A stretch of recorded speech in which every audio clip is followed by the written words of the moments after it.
Ida for making my daughter leave because my husband is attracted to her. I, 55F, have been married to my husband and my daughter's stepdad, 63M, for 4 years. My 23-year-old daughter and I have a complicated relationship. She has been diagnosed with dissociative identity disorder. She has a lot of trauma from watching me and my husband's horrible marriage go down and was bullied in school. When she told me she was being bullied by peers, my view that all children are innocents really tied my hands because I told her that if I said anything to them, I would be an adult harassing a child. She has blamed me for that ever since.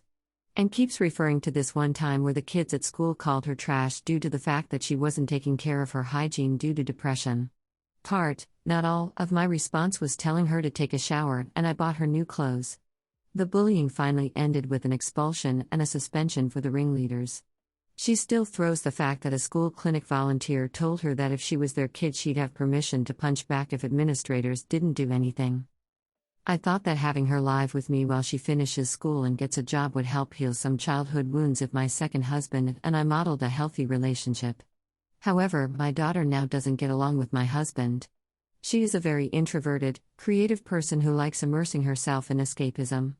So she'd get annoyed if she was sitting eating alone and my husband would sit across from her and eat, saying she ate later so she could eat alone.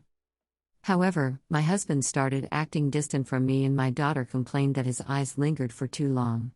She got very angry and there was a lot of shouting and slamming of doors. Finally, my husband admitted he's attracted to her and it's hard to be around her all day. Said she was walking temptation and said that's why he was avoiding sex with me. I was so upset to hear this. I don't blame my daughter for this, but at the same time the situation has become unbearable. Something would have to give, and I couldn't collect my thoughts with both of them still being in the house. So I gave my daughter money to stay at an extended stay hotel and asked her to utilize her college's emergency financial and housing resources they have for students in need. She responded by storming out and telling my ex, who is now circling social media using it to paint me as the villain of all villains. I'm not abandoning my daughter. She qualifies for those resources anyway since my ex is unemployed and we are in substantial debt. I just need time to process the situation and don't want to leave my house to stay with my daughter when I have a marriage to figure out whether or not to save. Ida?